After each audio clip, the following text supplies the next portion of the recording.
যেই কবুতর মামাই দিয়েছিল ভাগিনাকে রাখার জন্য, আর ভাগিনা কি করলো, কবুতর একটা ওইখান থেকে খেয়ে ফেললো। আবার সেই কবুতর দিয়ে ভাগিনায় কেরামতি দেখাইলো। আমার কথা কিন্তু কবুতরের জায়গায় থাকবে না। আমার প্রশ্ন হইল গজার মাছ নিয়ে, আমার কথা থাকবে কই মাছ নিয়ে।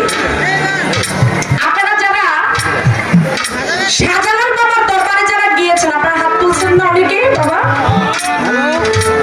আমরা বাংলাদেশে যারা আছি আমরা জানি এদেশ ওলি আল্লাহর দেশ। বাজান, মক্কা মদিনায় যাওয়ার নসিব ভাগ্য সবার কিন্তু হয় না, হয় হাতে গোনা কয়েকজনের হয়। যার অর্থ আছে, যার সর্বাধিক আল্লাহ ঠিক রাখছে, সে যদি ইচ্ছা করে, আল্লাহ যদি তার কপালে যদি রাখে, তাহলে সে মক্কা মদিনায় যাইতে পারে। এখন যারা মক্কা মদিনায় যাইতে পারে না, কিছু মানুষ আছে যাওয়ার ইচ্ছা করে কিন্তু যাইতে পারে না। কিন্তু আমি তাদের জন্য বলবো, মিনতি করে বলবো, যারা ওলি আল্লাহদেরকে ভালোবাসি, মক্কা মদিনায় না যাইতে পারলেও একবার হলেও জীবনে ওলি আউলিয়ার দরবার একবার জিয়ারত করে আসুন। কার দরবার? সেই দরবার আপনার পছন্দনীয় যে কোনো দরবার হইতে পারে। আমি বলবো না আপনি এই দরবার রেখে ওই দরবারে যান, ওই দরবার রেখে এই দরবারে যান, আমি সেটা বলবো না। আপনার যেই দরবারের প্রতি আপনার মনে শখ জাগবে, আনন্দ জাগবে, আপনার ভিতরে একটা নাড়া দিবে, একবার হলো ওই আল্লাহর দরবার এই ভাগ্যে যেন আপনার দেখতে পারেন, সেই ব্যবস্থাটা নিজে চেষ্টা করবেন। যিনি হচ্ছেন 360 জনের ভিতরে একজন, আমার শাহজালাল বাবা, তিনি ইয়ামেনি দেশ থেকে এই দেশে এসেছেন। শুধু তিনি নয়, তার সঙ্গে 360 জন আল্লাহর ওলি এই দেশে এসেছেন। এই আল্লাহর ওলি এই দেশে আসার কারণে, এই বাংলাদেশে আসার কারণে আজকে আমরা বাংলাদেশের মানুষ, আমরা মুসলমান, আমরা ইসলাম ধর্মের অনুসারী। আমরা আজকে যে নামাজ রোজা হজ যাকাত করি, আমরা কেউ করতে পারতাম না, কেউ নিজেকে মুসলমান দাবি করতে পারতাম না যদি শাহজালাল বাবা যদি এই বাংলাদেশে যদি না আসতেন। তাহলে সেই শাহজালাল বাবার অনেক ঘটনা আছে, গজার মাছ আছে, হ্যাঁ, কবুতরের কথা শুনলাম, আরো অনেক অনেক ঘটনা আছে।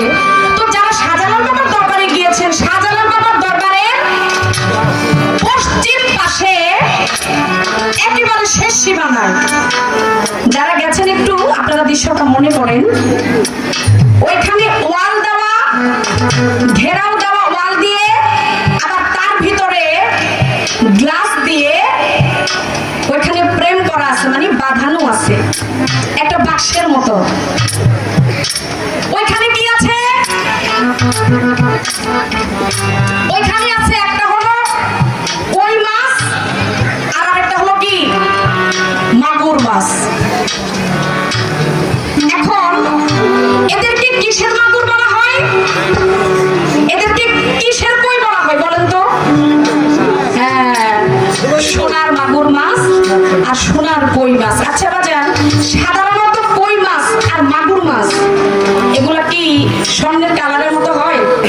একটু আলাদা না? ওই মাছের চাইতে আলাদা না? আলাদা। আচ্ছা, এখন এই যে কই মাছ আর মাগুর মাছ ওখানে যে আছে, এই মাগুর মাছ আর কই মাছ কিন্তু সবাই আবার দেখে না। যার কপালে লেখা আছে, যার ভাগ্যটা ভালো, একমাত্র ওই ব্যক্তিটা দেখতে পায়। কথা সত্য না মিথ্যা? তাহলে কথা সত্য, এটা সবার ভাগ্যে জোটে না। তাহলে এই মাছ কেউ সোনার মাছ বলে, স্বর্ণের কই মাছ বলে, মাগুর স্বর্ণের বলে, এটা সাধারণ কোনো মাগুর নয়, সাধারণ কোনো কই মাছ নয়। এই মাগুর হচ্ছে রাজা গৌর গোবিন্দের সৈন্যদের কি বংশধর।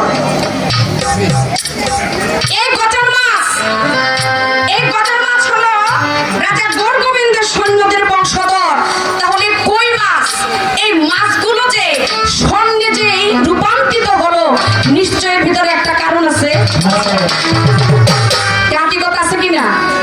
পৃথিবীতে এই মাছ দেখি আমরা, সাধারণ যে মাছ দেখি এই মাছের কালার হলো একরকম, আর শাহজালাল বাবার ওই কূপের ভিতরে, ছোট্ট একটা কূপের ভিতরে যেই মাছ আছে এই মাছ হলো আরেক রকম। আমি আপনার কাছে লম্বা চূড়া বেশি কিছু জানতে চাই নাই, আমি শুধু জানতে চাই এই সোনালী রঙের এই মাছগুলো হওয়ার কারণটা কি। জানলে হাসাটা কইবেন দাদা, কারণ আপনি মানুষটা, আপনি নিজেকে দাবি করেন আপনি খুব ছোট, কিন্তু আপনার ভিতরে কি আছে এটা আমি জানি। আপনার ভিতরে কি আছে এটা আমি জানি। ডাইনা মরিচ এটা কেমন বাবা দেখতে? ছোট্ট না? এটা জালটা কেমন? যে একবার কামড় দিয়ে খাইছে কইতে পারে এটা জালটা কেমন। আপনি প্রথমেই নিজেকে দাবি করছেন এই পৃথিবীতে যত শিল্পী আছে এই শিল্পীরা যেই জুতা পরে ওই জুতার নিচে যেই ধুলাবালু আছে এই ধুলাবালু সমান আপনি হইতে পারেন নাই। যারা জ্ঞানী মানুষ, যাদের ভিতরে কিছু আছে, এরা সবসময় নিজের ছোটই ভাবে। ভরা কলস বাজে কম, আর খালি যেটা বাজে বেশি।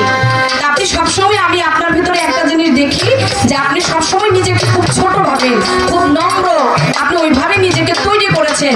আমি জানি যে আপনার ভিতরে কি আছে, কারণ আপনি হইলেন দেওয়ান বংশের পোলা। এই হাকিকত আমি আপনার কাছে জানতে চাইলাম, ছোট্ট করে আপনি আলাপ করবেন, বেশি করার দরকার নাই। আমি ছোট্ট ভাবে জিজ্ঞেস করছি, তারপর আজকের কমিটি ওনারা যেটা ভালো সিদ্ধান্ত নিবেন ওই সিদ্ধান্তের উপরে আমরা কাজ করার চেষ্টা করব।